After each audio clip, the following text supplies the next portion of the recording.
Hey guys, welcome back to Clownfish TV. This is Kneon, and I'm going to do a quick review on Iron Lung. I went to go see it last night with my daughter, who wanted to go see it over the weekend, but we didn't have time.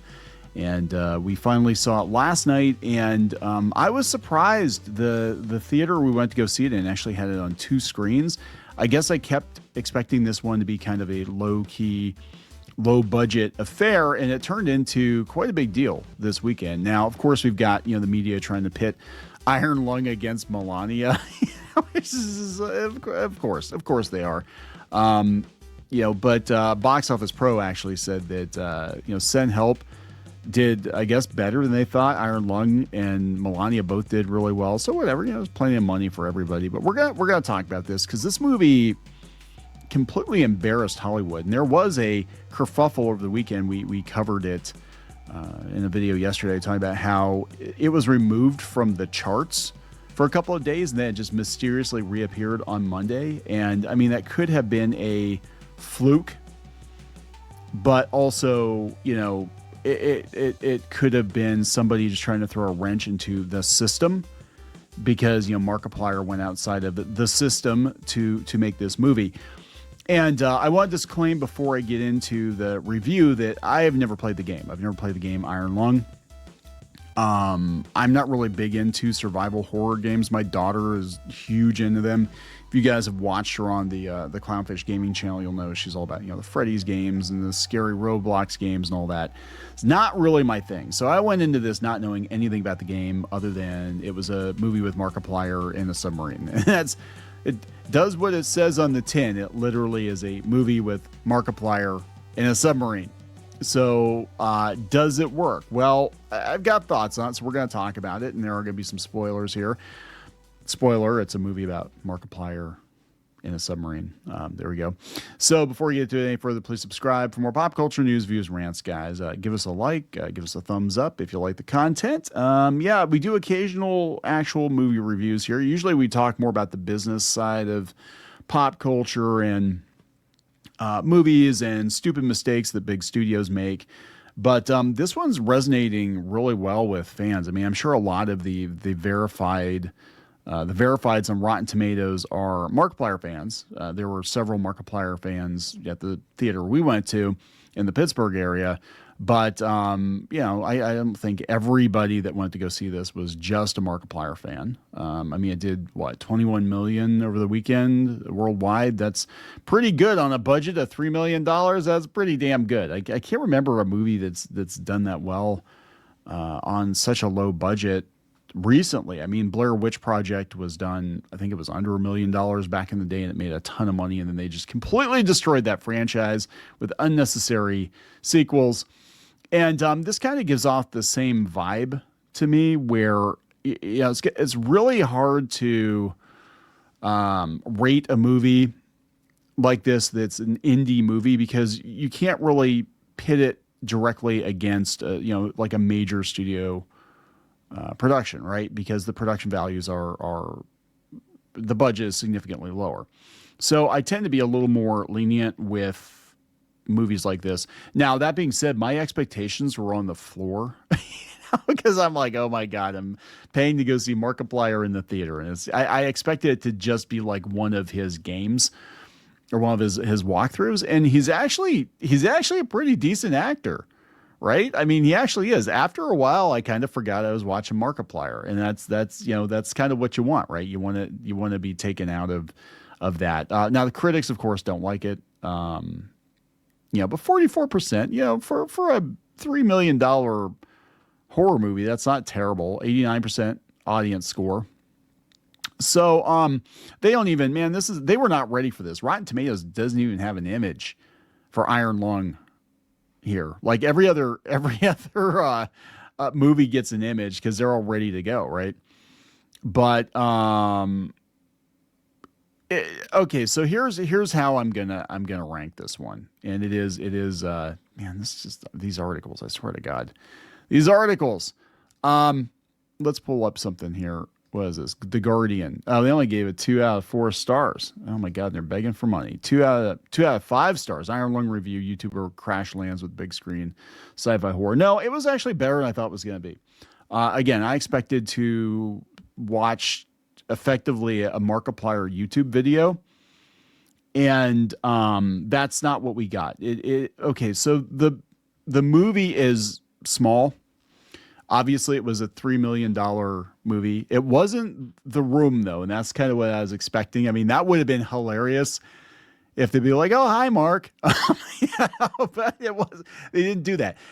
It is small. Almost all of the action takes place, well, action within like a 10 to 20 foot radius in a small submarine, dimly lit, lots of little knobs and buttons, I'm sure, that are from the game, which I did not play, so I don't get any of the references or the lore or any of that. The concept is intriguing. The problem I guess I had is I wanted to see more. Like, I wanted to see more outside of the submarine, but maybe that's the point. The point is this character, Simon, he was a criminal, and he was actually in the submarine, welded into the submarine because he helped or was involved in the destruction of a space station. So there is more outside of what's going on in the submarine. We just don't actually see it. And that's where it kind of reminds me of the Blair Witch Project, where there are clearly bigger things going on, but you only see the perspective of the kids in the woods with the camera, right? You never really get the full picture of what's going on. You're only seeing their sliver of it and trying to understand the phenomenon based on what they're seeing, which is what this reminds me of. It's very, I mean, literally a very claustrophobic movie, and you learn about what's going on about as well as Simon does, and it's still clear as mud by the end of the movie. Like, you never get answers, and I think that's one of the big differences between, I've noticed, with indie horror movies and with studio horror movies, is that studio horror movies tend to want to walk you, lead you by the hand and give you explanations, and sometimes they over-explain things to the point where it's not even scary anymore. I think the Alien franchise is definitely guilty of that. Like, we still don't know the full connection between like Prometheus and Covenant and the original Alien movie, or the engineers or whatever, but they've explained enough. Like, okay, the aliens come from the black goo now, and yeah. And you can over-explain things, and then they're not really scary, or not as scary anymore, because you have a basic idea of what you're dealing with. And sometimes you can get ridiculous. See also Nightmare on Elm Street and the Freddy and Jason movies. They tend to over-explain things, and then it just gets ridiculous. But lately, not knowing has been kind of the scariest thing, I think, in movies. And that's kind of a hallmark, I think, of these, what do they call it? Elevated horror. I call it hipster horror, elevated horror. Now, I don't think this movie would count as elevated horror. And it's definitely not, like, it's not trying to be more than what it actually is, which is a guy reacting to crazy shit in a submarine that's in a sea full of blood. Yes, there's a sea full of blood. That's a damn interesting concept, right? And then that comes into play later, because there's a lot of blood at the end of the movie. Like, I think that's where the budget went, was to all the blood. Tons and tons and tons of blood from like everywhere. But the world itself, the whole, like, what's going on, they have a, what was it called? The Quiet Rapture, where a whole bunch of stars basically go out and humanity like loses contact with a lot of other people. They're looking for food. They're trying to, survive in very bleak circumstances. Kind of reminds me of the episode of Doctor Who where the Master comes back and we're basically down to like, one planet and that's it. And that's kind of what it reminds me of. And so, I mean, look, it's not going to be a happy movie, right, by any stretch of the imagination. And it's not. I mean, basically things go from bleak to bleaker, from bad to worse. And it kind of leaves you with just a very weird feeling, I think, coming out of the theater. My first reaction was like, what the hell did I just watch? And then I started thinking about it more. And I'm like, no, it did its job very well. It actually kind of reminds me of having a nightmare, and, things don't make a lot of sense. Things are happening. Sometimes it's claustrophobic. That's part of the fear. And so, I mean, on that level, it definitely succeeds. There's definitely a vibe. And the movie, even though it was low budget, I'm going to be honest, it did not feel low rent at all. I really, look, my expectations were on the floor. I'm like, this is going to be a glorified YouTube video. And it wasn't. It was like, oh my God, it was like an actual movie. It was like something you would have seen from like A24 or, I mean, again, not like a Warner Brothers production or anything, but I mean, for what they had to work with, I think they did a good job. It didn't feel like a student film or anything. I mean, I've watched movies before where I'm like, people are raving about it. I'm like, this is like some art school shit. This isn't like a real movie. No, they tried. This actually felt like a real movie. Obvious budgetary limitations. If I had to be critical of it, I would say that it does feel awfully small. I wish we could learn more about the world and see life outside the sub, but again, that would probably go against the game and the source material, and also cost more money. So there's that.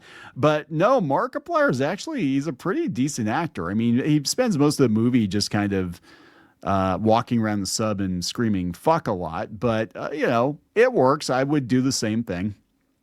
Where it doesn't work for me is in the middle. There's this whole section in the middle where he's just kind of milling about and nothing is really happening. And that slows it down. Like, I really think they could have cut half an hour, 45 minutes from this movie, and it would have probably been just as effective and maybe not as slow in the middle, because again, there's only so much you can do with a guy in a submarine. Okay.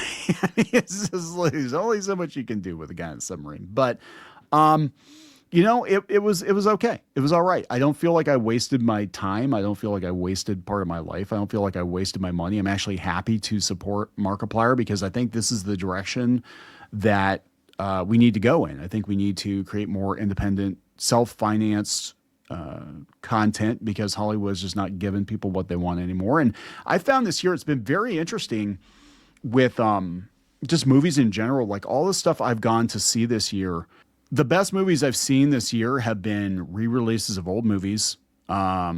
The last blockbuster I went to go see was Avatar 3, and I only went, again, because my daughter wanted to go see it. I really didn't care.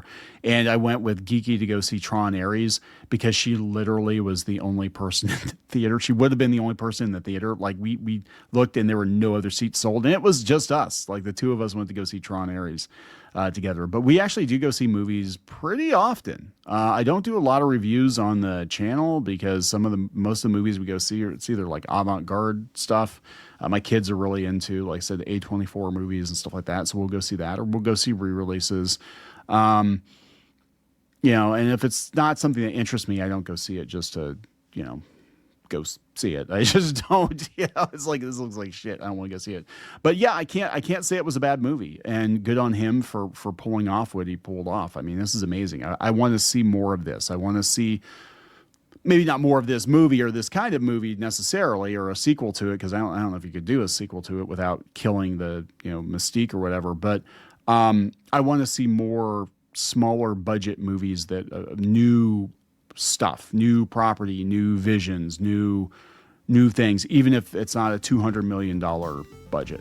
I want movies to feel new again, and if they don't feel new again, then I'll just watch the old shit.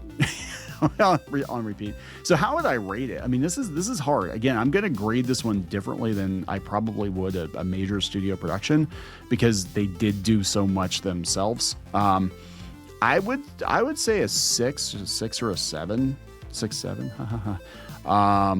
I'd be comfortable. I mean, I don't feel like you're going to feel like you wasted your time watching it. I don't think you have to be a Markiplier fan to enjoy it. And you definitely don't have to have played the video game, because I didn't play the game, and I kind of followed along with what happened. I just wish I had more explanation as to what was going on, but again, I think that's part of the point. So yeah, it's a decent movie. It is, and good on him for making the money he made. And if you like horror and psychological horror, and you want to see Markiplier shirtless because people were talking about that, I guess go see the movie. But I will tell you that after a while, I forgot I was watching Markiplier. So to his credit, I forgot I was watching him. There we go. So I'm going to wrap it up, guys. Please subscribe. We'll talk later.